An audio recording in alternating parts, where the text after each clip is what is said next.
Greetings ladies and gentlemen, Adrian here. Welcome back to the channel and to a brand new 10 reasons to play or avoid new player MMO review, and this time it's for Tera. Having never played Tera before, I've spent the last month leveling a character to the max level and dabbling in all sorts of content in the early, mid, and end game so that I can share my experiences and break down 10 key components to describe what this MMO is all about for new players that are wondering if it's worth starting Tera in 2019. So before we begin, here's a quick overview about Tera. Tera is a free-to-play theme park fantasy MMORPG, first released in Korea in 2011 before making its way to North America and EU in 2012. At time of release, the game was favorably received by critics due to its combat system, dungeons, the graphics, and its emphasis on BAMs, short for big-ass monster fights, among other things. It was also one of the earliest MMORPGs released this decade to embrace native gamepad or controller support, which would later pave the way for its console release many years later. Today, Tera is still alive and well and puts out new content once in a while as the console version tries to catch up to the PC version. March 2019 will see a brand new level cap, zone, and stories,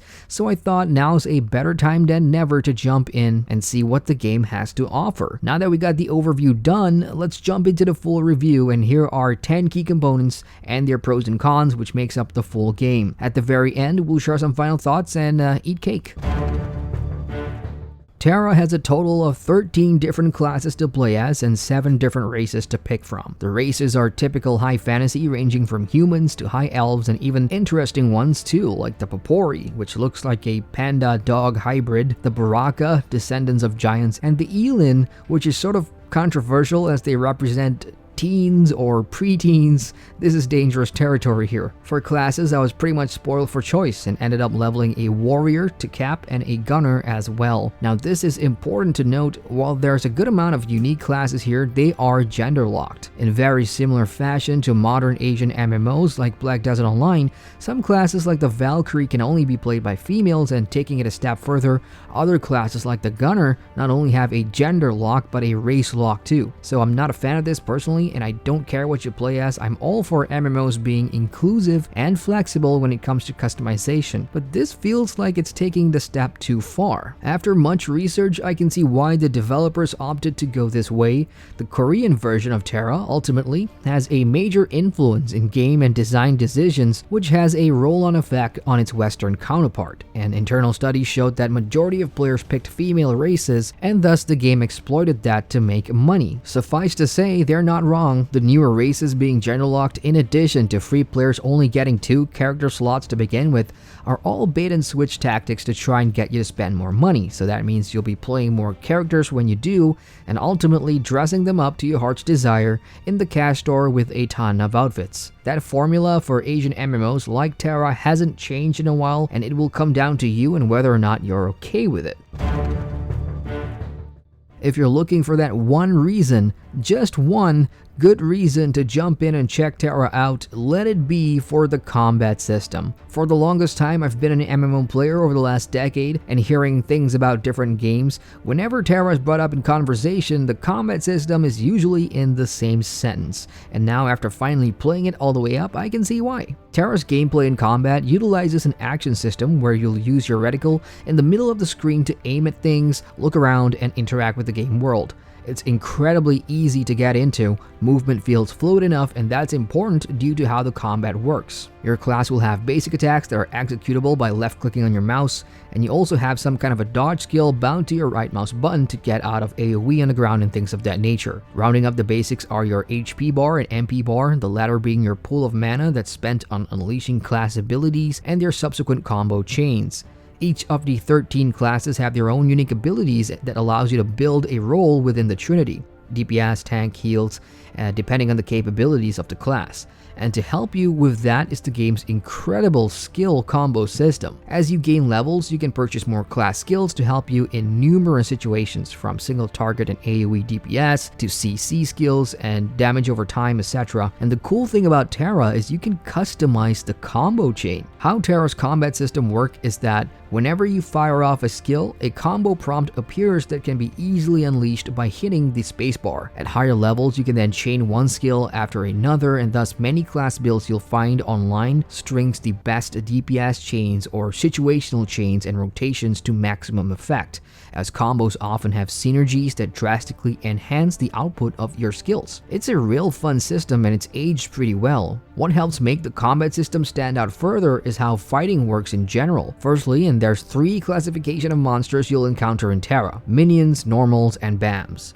The first 2 are easy to overcome and combat feels fast and fluid whenever you're disposing of these groups. BAMs, on the other hand, are epic boss fights against monsters that usually have multiple shields to break through before you can start chipping away at its health bar. This is when combat really starts to shine, as it becomes more strategic and slower paced, making you think ahead about your combo chains in addition to managing your class resource. And this is a separate gauge from the mana bars that builds up over time and is spent when using your best class skills. BAM fights in the open world are fun as it is, but in dungeons and group play, the combat takes it up a notch, as you'll have dungeon mechanics to consider in addition to timing everything in BAM dungeon boss fights, because if you're interrupted during or before executing your combos, you'll be knocked on your ass and will have a chance to retaliate. And it's not easy, as committing to a combo chain locks you in animation with no cancelling, hence timing and positioning matters. For me as a new player, it reminded me of playing an MMORPG version of games like Monster Hunter World and even Dauntless. And Tera's combat does have that solid, weighty impact instead of feeling floaty, which is a big plus. Alrighty, let's get into the meat and bones, Tera's PvE content, and let's break down what new players can expect to be doing in the world of Tera. Let me just be clear right off the bat, the game wants you to skip as much of the vanilla content as possible to get you to the end game fast. It's a damn shame and a waste, but having gone through the entire game myself, I can see why they did that. So here's what you can expect. Main story and questing, grinding monsters, and yes, I'm making that an official designation for PvE content in Tera. There's daily Vanguard quests, dungeons, and PvP content.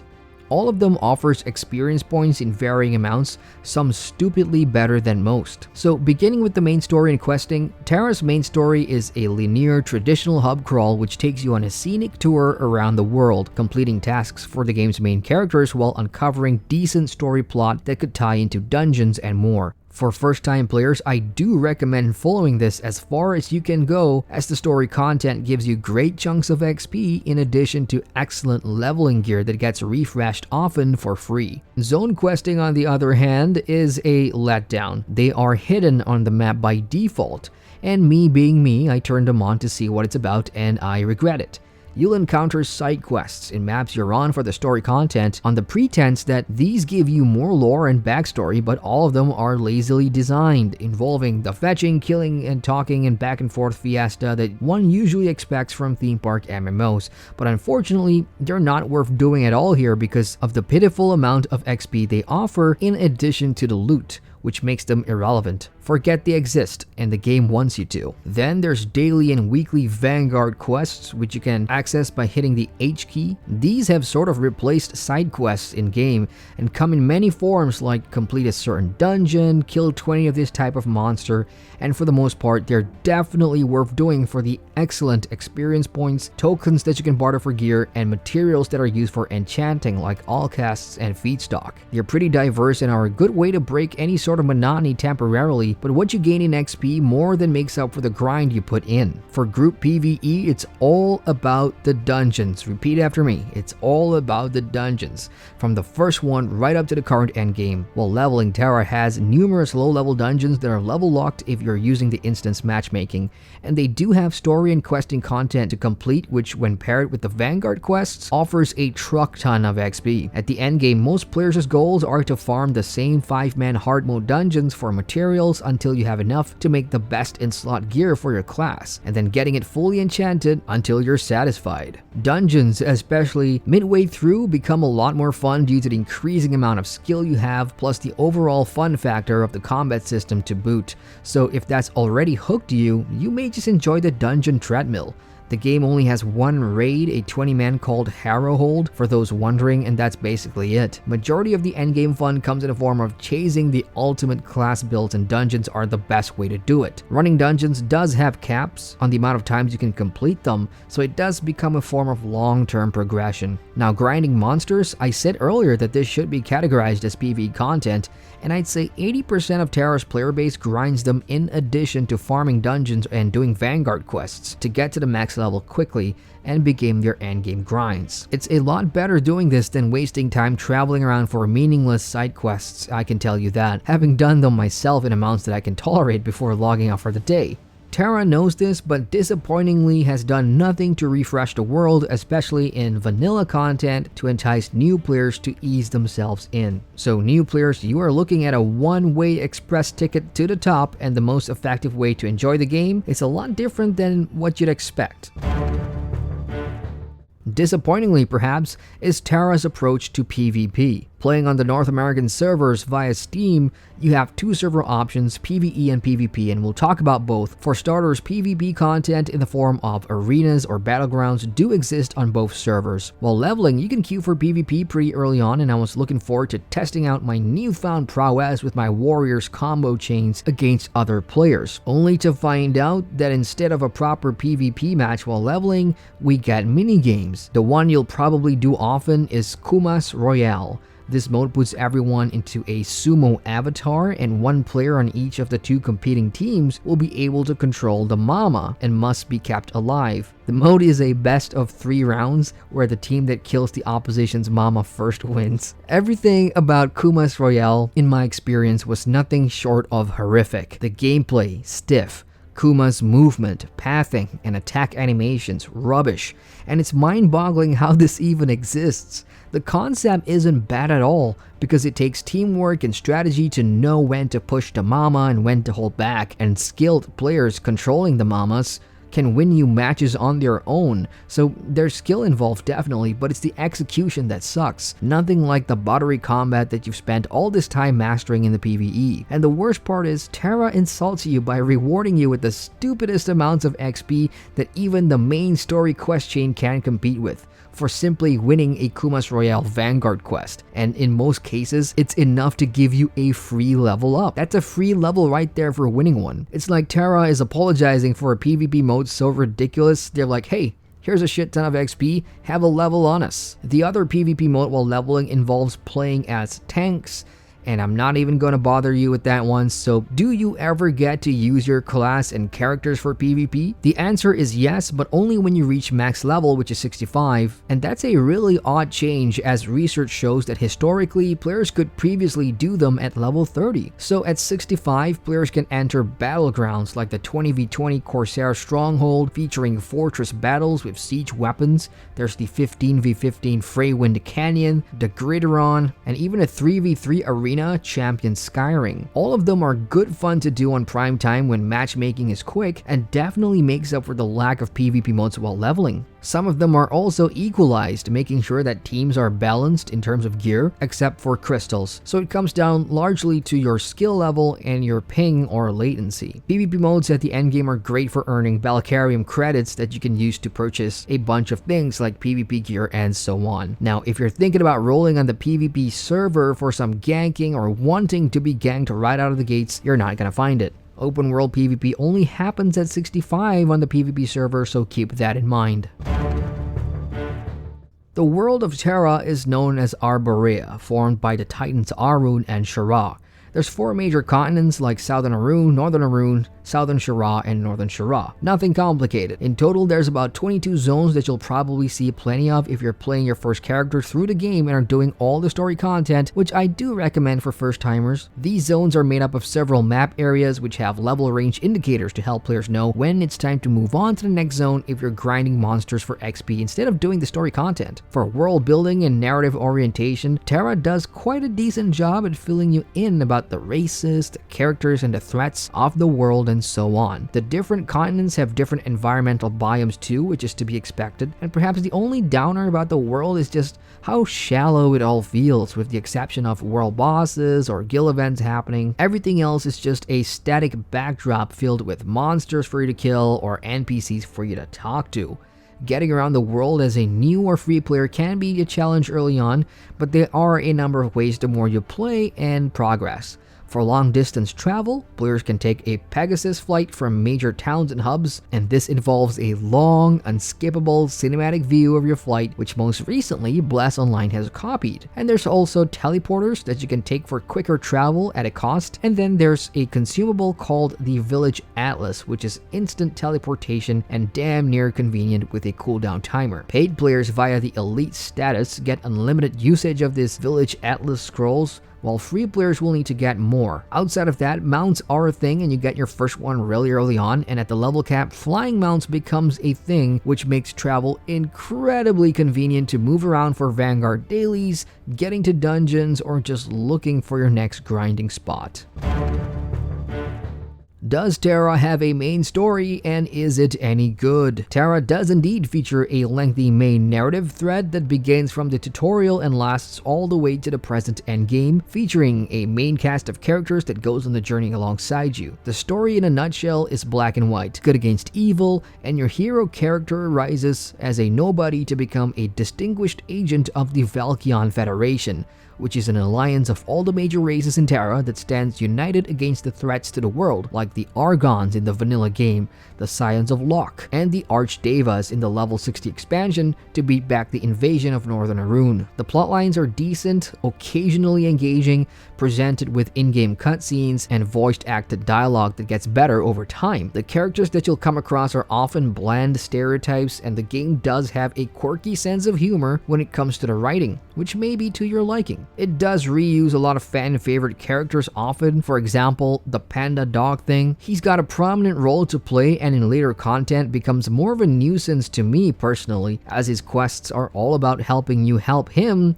sleep with this Elin, who's not thinking about the dog because she's lost a sister. Yeah, deep writing. In other parts, there are some twists like uncovering traitors, learning about prophecies and the gods, and while they're good enough to give you breadcrumbs to learn more about the world, they're really easily forgettable, and more than likely you'll care less about the story compared to what dungeons you'd want to run at 65. Tera hits all the usual marks for character and gear progression for an Eastern MMORPG, and it's fairly easy to get the hang of things. XP earns you levels, and more levels gives you better class skills, skill upgrades, and more. But what else can you work toward accomplishing in-game? The most important thing in Tera is probably your gear and gear score at the end game. While leveling, gearing is irrelevant. There's so many ways the game gives you free gear and low-level materials to enchant them, which is more than enough to see you through to max level. Killing monsters can drop shards that lets you create a decent class weapon, which can then be enchanted with all the mats that you have. Gear like armor and jewelry come from questing rewards from the main story or from trading in tokens for Vanguard quests. You'll also get a bunch of crystals for both weapons and armor that enhances various aspects of your build, like doing more damage from behind or taking less damage from boss monsters. Crystals can be upgraded and has a chance to break upon death. And then there's class skill glyphs that you can slot to further customize your build, and it lets you reduce mana cost for a skill, for example. So in short, there's a ton of things you can accomplish, and all of these are important at the end game, as the best stuff bumps up your gear score, making it easier for you to do the hard mode content. Enchanting is obviously going to be priority number one for your gear at the endgame, as it's going to take a lot of materials from dungeons to achieve the best results, and like many Asian MMOs that utilizes this system, it's RNG with a chance to fail at higher ranks. Much sought after crystals and master glyphs are also dungeon drops only, so farming or grinding dungeons is almost mandatory here. Besides gear, your class itself has a post-level cap progression in the form of Apex skills, where players can unlock new active or passive skills for their class that further expands your builds, so think of them like what the awakening skills are to BDO's classes. Outside of that, the game does have a crafting system which is easy to grasp. You can harvest materials out in the open world, process them, and then craft your item of choice. Things like potions sell very well on the auction house, so that's one way to make your gold too.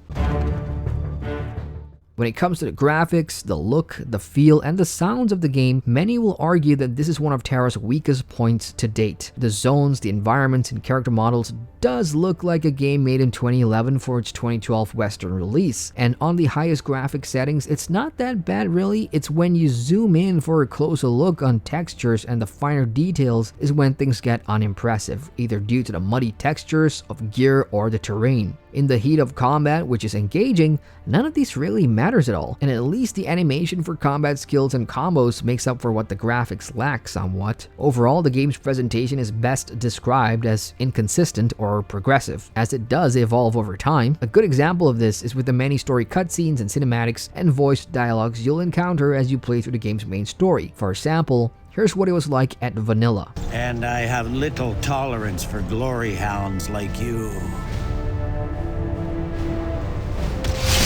Kids these days, no sense of proportion. And yeah, that's pretty pathetic, versus what it's like in the newer content, most notably the expansion story in Northern Arun. Siona. She had to be opened up. But was just meat inside after all.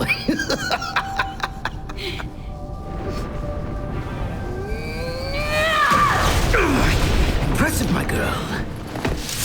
You opened her heart. Siona's heart was mine. The good news is, it is getting better if aesthetics matter to you. You know what they say about MMO communities? Oftentimes they can make or break a game. So when it comes to Tera's community, how does it fare? I've been playing on the North American servers for this review and have for the most part experienced mostly normal interactions with everyone. Questions about the game gets answered, ads for dungeon runs in zone chat gets filled. It's really ordinary, and that is a good sign, especially on prime time. Sure, because it's free to play, you will get all sorts of people in chat, but joining guilds obviously makes the experience better. So let's talk about that. Guilds in Tera offers benefits to its members as it can earn experience points and level up. And members can help here with contributing guild points by simply playing the game and leveling up. Guild masters can then spend the points into guild perks, and examples of the benefits includes increasing the power, movement speed, and crit resist of all its members. So it's a progression system that's fairly common in modern MMOs from Asia. There are guild missions too, which can be a fun run for social activity, and all in all, it suffices in keeping Tera socially active. There were a good amount of guilds that were recruiting when I started playing in December, but I did get a sense that there's this lingering vibe. There's a void here that the game's community and the PCS kind of lost something, and I don't know if that's down to the console release splitting their player base further, or it's just the game's age at this point. So hopefully the new level cap and content coming in March will respark both the population and the community again. Safe to say, if you start playing Tera anytime soon, there will be players to play with, and while it's not as active as it was before, the game is still playable, solo or otherwise, in a community setting. We're at the tail end of the review, folks, and it's time to ask the important questions. What is the value proposition in Tera for new players and first-timers in terms of time and money? Can Tera be played entirely without spending a single penny? Yep, the game's free-to-play model I found to be generous in comparison to the scores of other MMOs out there, especially the ones from Asia. Story content is free, and you'll come across no paywalls in your journey to the level cap, which is where, in Tera's case, the best part of the game is in terms of the fun content with combat and dungeons. On the other hand, paying for Tera does give you many benefits in the form of conveniences and leveling advantages. You can purchase an elite status for $15 a month, which is the game's optional subscription that grants you huge bonus to XP gains, rep boosts, double the amount of daily quests, double the amount of instance access, no crystals breaking on death, instant revives, unlimited village atlas scrolls, and even a flying mount, and daily EMP, which is the game's cash or currency for as long as you're an elite status player. There's no in between here. You're either an elite player and enjoying the game, or a free player and will have to make do with what you have, which by the way isn't bad at all, as daily login rewards and achievements usually gives you some of these premium items too once in a while, or you can snag some of them on the auction house for gold. The trade-off for free players is that it's going to take you slightly longer to achieve things, but that's not too bad honestly. So with that said, is Tera worth checking out in 2019? If you like meaty combat systems that that isn't dull and love a good dungeon farming session or 20, then this is definitely worth checking out. Tera is old, sure, but there's still much good fun left to experience in here, especially with its newer endgame content and PvP battlegrounds for first-timers at the endgame. And not to mention, its arrival on both the PS4 and Xbox may be just what you're looking for if you need a couch-style combat MMO. And with the future now looking interesting, as there's a new level cap, zone, and stories coming this March, who knows what the future holds. So if you want to be there when it drops, jump in for free and get started on that grind. You've got nothing much to lose since it's free to play. For everyone else, a well-rounded MMO, Tera is not.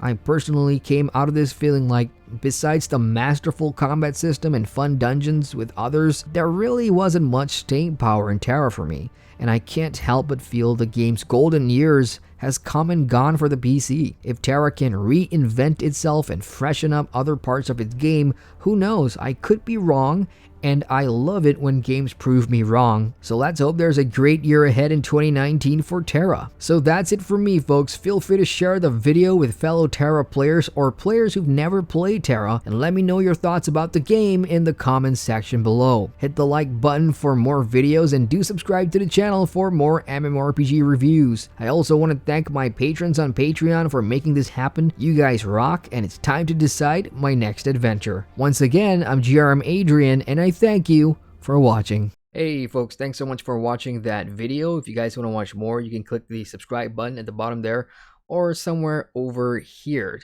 And don't forget to hit that bell to get notified on all my latest videos. So I'll see you guys at the next vid. Take care.